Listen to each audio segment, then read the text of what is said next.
तो उस नौकरी के लिए परिषद मतलब वेस्ट बंगाल शिक्षा परिषद मध्य शिक्षा परिषद 30,000 करके पर हेड पर पर्सन मांगे हैं, जिसके चलते ये मामला आज कोर्ट में आ चुका है। और कोर्ट में मतलब जो 25 जन में से 9 जन जो कोलकाता हाई कोर्ट में ये मामला फाइल किया है कि गैर कानूनी तरीके से परिषद उसके पास से 30,000 मांग कर रहा है, जबकि 30,000 अगर नहीं दोगे तो पुलिस वेरिफिकेशन भी नहीं होगा और मेडिकल टेस्ट भी नहीं होगा और आपका ज्वाइनिंग भी नहीं होगा। एसएससी मामले को लेकर फिर से एक नया मामला आया हुआ है इसी हाई कोर्ट में। बार बार राज्य सरकार की जिस तरह से हाई कोर्ट में किरकिरी हो रही है, लेकिन राज्य सरकार है कि सुधरने का नाम नहीं ले रहा। जिस कट मनी की वजह से, जिस पैसा के वजह से बंगाल के शिक्षा मंत्री अभी जेल में है, जिसके लिए बंगाल का शिक्षा जो विभाग है पूरी तरह से हड़कंप मचा हुआ है, चारों तरफ कट मनी का बोलबाला है, लेकिन फिर भी जो ऑफिसर है, शिक्षा परिषद है, चेयरमैन है, डिपार्टमेंट जो है वो सुधरने का नाम नहीं ले रहा। मतलब साफ है कि जिसको सुप्रीम कोर्ट ने ग्रुप सी और ग्रुप बी के पूरा पैनल को कैंसिल कर दिया था और यहाँ तक बोला हुआ था कि जो लोग इसमें ऑलरेडी जो वैलिड कैंडिडेट है उसको आइडेंटिफाई करके आप जॉब को प्लेसमेंट दीजिए, लेकिन आज उसी मामले को लेकर फिर से जो कैंडिडेट है जिनकी संख्या 8 से 10 बताई जा रही है वो हाई कोर्ट के शरण में पहुंच गए हैं, वो भी जस्टिस अमृता सिन्हा के बेंच में। क्या है, हम पूरा मामला एक एक कर आपको डिटेल्स में बताएंगे, लेकिन सबसे पहले जरूरी ये बात है कि आखिर इतना हाई कोर्ट का थप्पड़ पड़ने के बावजूद भी राज्य सरकार संभालने का नाम क्यों नहीं ले रही है। एक्चुअली जो 26,000 का जो नौकरी मतलब जो एसएससी का जो पैनल था वो बातिल होने के मतलब वो कैंसिलेशन सुप्रीम कोर्ट से हुआ था। सुप्रीम कोर्ट से होने के बाद जो ग्रुप सी ग्रुप डी का पैनल था वो टोटली कैंसिल कर दिए थे। खाली जो टेंटेड नहीं है उन लोगों का जो नौकरी था वो मतलब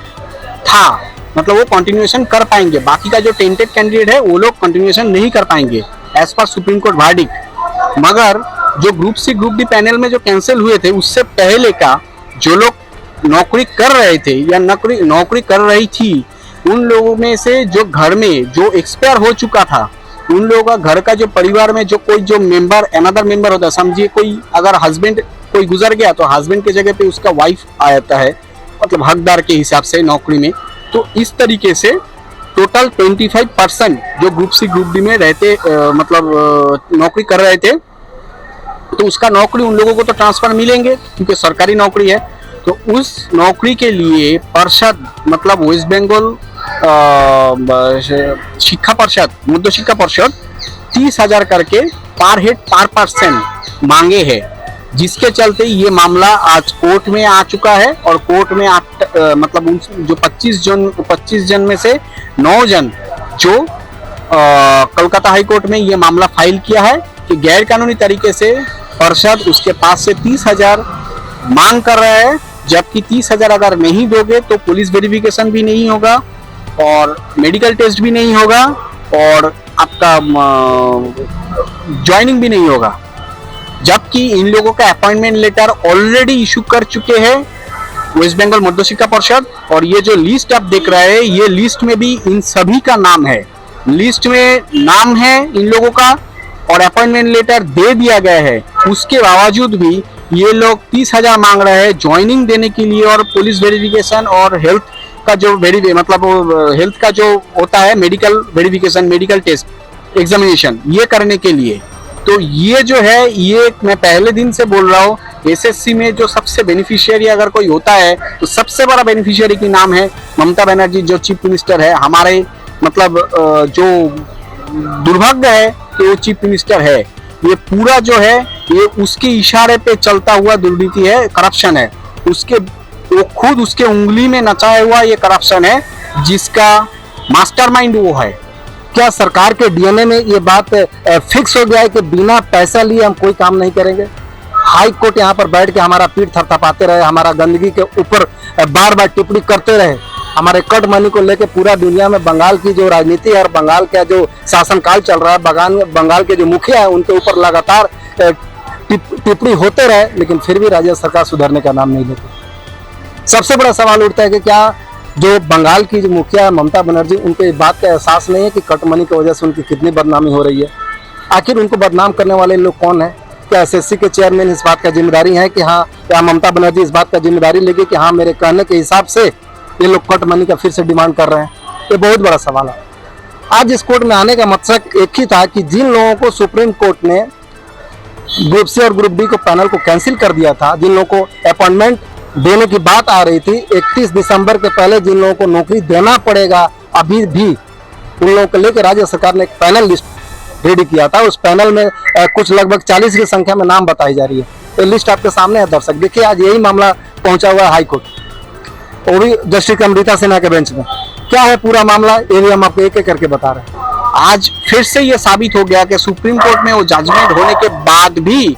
आज भी ये करप्शन का रैकेट ये चल रहा है, ये करप्शन का नंगा नाच आज भी हो रहा है और आगे भी होता रहेगा तब तक जब तक ये सरकार और ये ममता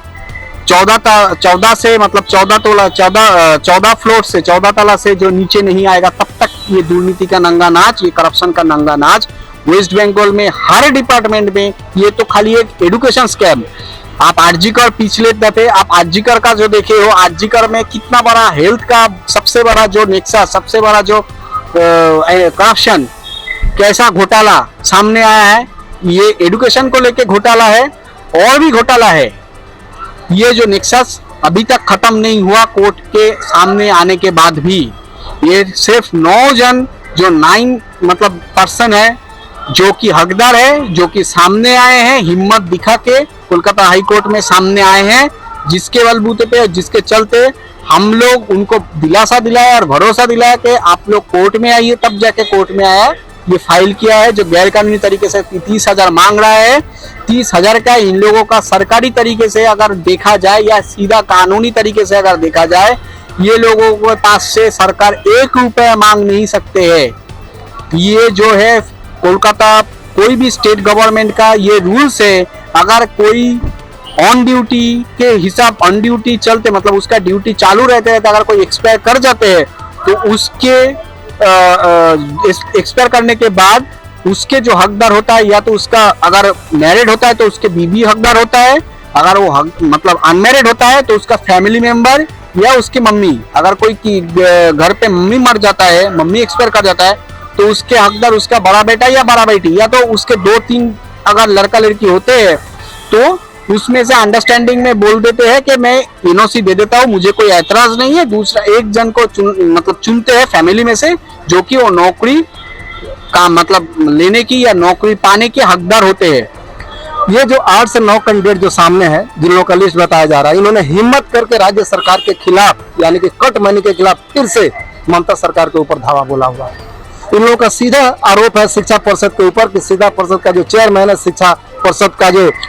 सभापति है, वो इन लोगों को पुलिस वेरिफिकेशन के नाम पर, मेडिकल कराने के नाम पर और ज्वाइनिंग लेटर देने के नाम पर 30,000 रुपया पर कैंडिडेट से डिमांड की है। यानी कि 30,000 रुपया कट मनी का फिर से डिमांड किया गया है। इसको लेकर ये कैंडिडेट आज फिर हाई कोर्ट के शरण में पहुंचे हुए हैं और ये फिर से जस्टिस अमृता सिन्हा के बेंच में एक उन्होंने कंप्लेन लगाई है कि हमको आप न्याय दीजिए। मतलब पैसा लेके पहले नौकरी दिया, पैसा लेके फिर नौकरी कैंसिल किया, फिर उस नौकरी को पाने के लिए फिर पैसा दिया। उसके बाद जब हाई कोर्ट का और सुप्रीम कोर्ट का जब थप्पड़ पड़ा तो फिर नया पैनल रेडी किया गया और रेडी करने के बाद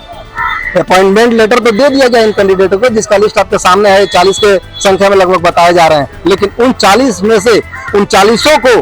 फिर से 30,000 रुपया पर कैंडिडेट डिमांड किया जा रहा है। किसके लिए डिमांड किया जा रहा है कि जब तक आप ये 30,000 रुपया नहीं देंगे तब तक ना तो आपका मेडिकल होगा, ना आपका ज्वाइनिंग लेटर जाएगा और ना आपका पुलिस वेरिफिकेशन रिपोर्ट जाएगा। मगर यहाँ पे दिखा जा रहा है कि परिषद का जो चेयरमैन है खुद पैसा मांग रहा है, हाथ फैला के पैसा मांग रहा है कैंडिडेट के पास से,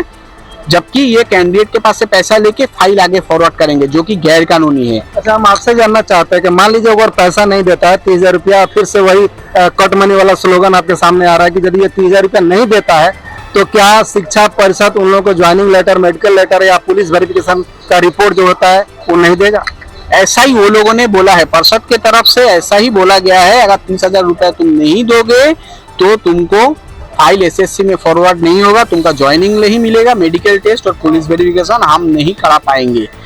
हालांकि ये कराने का बात है और हालांकि 23 तारीख को ये केस का सुनवाई है, 23 तारीख को फर्स्ट हियरिंग है और 23 तारीख को जो वेस्ट बंगाल मध्य शिक्षा परिषद का जो प्रेसिडेंट है, सॉरी चेयरमैन है, उनको कॉल फॉर किया है, उसको नोटिस पहुंचेंगे आज, तो उसको आना पड़ेगा। फर्स्ट हियरिंग है, उसको आना पड़ेगा। इसमें किसको किसको बुलाया गया है? इसमें परिषद सभापति जो प्रेसिडेंट है और परिषद चेयरमैन को बुलाया गया है, दोनों को बुलाया गया है। कोर्ट में आके सवाल जवाब होगा कि आपने पैसा क्यों मांगा? ऑब्वियसली होगा। वो अगर क्या मांग रखे हैं, किसके सामने मांग रखे हैं, वो लोग तो सामने आमने सामने होंगे हियरिंग में, तभी देखा जाएगा। मतलब साफ है कि एसएससी मामला जो है अभी ठंडा होने का नाम नहीं ले रहा, और इसकी वजह है कि पश्चिम बंगाल सेकेंडरी बोर्ड का जो चेयरमैन या सभापति या सीधे तौर पर कहा जाता है पश्चिम बंगाल की मुखिया माननीय ममता बनर्जी, बहुत बड़ी चीज को लेकर ये सब चीज हो रहा है कि आखिर क्यों ऐसा बार बार किया जा रहा है। एक चीज को रोकने की कोशिश की जा रही है लेकिन फिर भी रुक नहीं रहा है। करप्शन पर बार बार हाईकोर्ट का थप्पड़ लगते जा रहा है। हर ऐसा विभाग है जहां पर कट मनी को लेकर बंगाल में बोलबाला लगभग सभी डिपार्टमेंट में चल रहा है, फिर भी राज्य सरकार है जो संभलने का नाम ले रही है। ये राज्य सरकार के ऊपर एक काला धावा की तरह ऐसा चिपका हुआ है जिसको कोई नहीं धुला सकता। कम से कम इस 40 कैंडिडेट में, जिसका लिस्ट अभी आप लोग के स्क्रीन के सामने है, 8 से 9 की संख्या में लोगों ने हाई कोर्ट में आया हुआ है और बोला कि हम पैसा देने में असमर्थ हैं, हम पैसा नहीं दे सकते हैं। और ये वो लोग कैंडिडेट है जिसके लिए सुप्रीम कोर्ट और राज्य सरकार दोनों कमिटेड है कि मुझे इन लोगों को नौकरी देना पड़ेगा, क्योंकि वे वो कैंडिडेट है जिन लोगों के नौकरी करने के पीरियड में किसी की माँ डेथ कर गई है तो किसी का भाई डेथ कर गया, या जो कैंडिडेट है वो डेथ कर गए हैं। लेकिन आज गाइडलाइंस के हिसाब से उन लोगों को नौकरी देना पड़ेगा, यानी कि जिसका हस्बैंड डेथ कर गया उसकी वाइफ को नौकरी देना पड़ेगा, जिसका लड़का कोई डेथ कर गया है उसके मदर को, यदि बैचलर है तो उसके मदर को या फादर कोई एक को नौकरी देना पड़ेगा। ये कमिटमेंट है। लेकिन उसके लिए भी ये जो सभापति है, शिक्षा परिषद जो है, वो 30,000 रुपये घूस का डिमांड कर रहा है। फिर से 30,000 रुपया कट मनी का डिमांड किया जा रहा है। दर्शक आप सोच सकते हैं कि बंगाल में किस तरह का दुर्नीति का काम चल रहा है और किस तरह का शिक्षा विभाग में अभी भी घपले का दौर जारी है। ये कब खत्म होगा ये किसी को नहीं पता, क्योंकि जिस तरह से कैंडिडेट हिम्मत करके बार बार हाई कोर्ट के शरण में आ रहे हैं, बार बार हाई कोर्ट का दरवाजा खटखटा रहे हैं और न्याय की भीख मांग रहे हैं, वो किसी से छुपा नहीं है। आज इसी मामलों को लेकर हाई कोर्ट का जस्टिस अमृत सिन्हा का बेंच में फिर से दरवाजा खटखटाया गया है कि हमको न्याय दीजिए। हम कहाँ से लाएंगे 30,000 रुपया, क्योंकि बिना 30,000 रुपया दिए हुए ना तो हमको ज्वाइनिंग लेटर मिल रहा है, ना मेडिकल लेटर मिलेगा और ना पुलिस वेरिफिकेशन रिपोर्ट मिलेगी। मतलब साफ है, जब तक 30,000 रुपया आप नहीं देंगे ये तीनों विभाग से क्लियरेंस आपको नहीं मिलने वाला। कट मनी कितना प्रभावशाली है, जिन लोगों को नोटिस जारी किया गया है सभापति से लेकर चेयरमैन को, उसका जवाब उन लोगों को 21 जुलाई को इसी हाईकोर्ट में आकर देना पड़ेगा कि आखिर उन्होंने किस बेस पर, किस अधिकार के थ्रू ये उन्होंने 30,000 रुपये का डिमांड किया। मतलब साफ है, इस केस में और क्या अपडेट होता है, एसएससी मामले में और क्या अपडेशन होगा, ये भी हम आपको खबर बताएंगे। तब तक आप बने रहिए और देखते रहिए एक्शनाइज न्यूज, क्योंकि हर खबर का एक्सरे करने का काम करता है एक्शनाइज टीवी।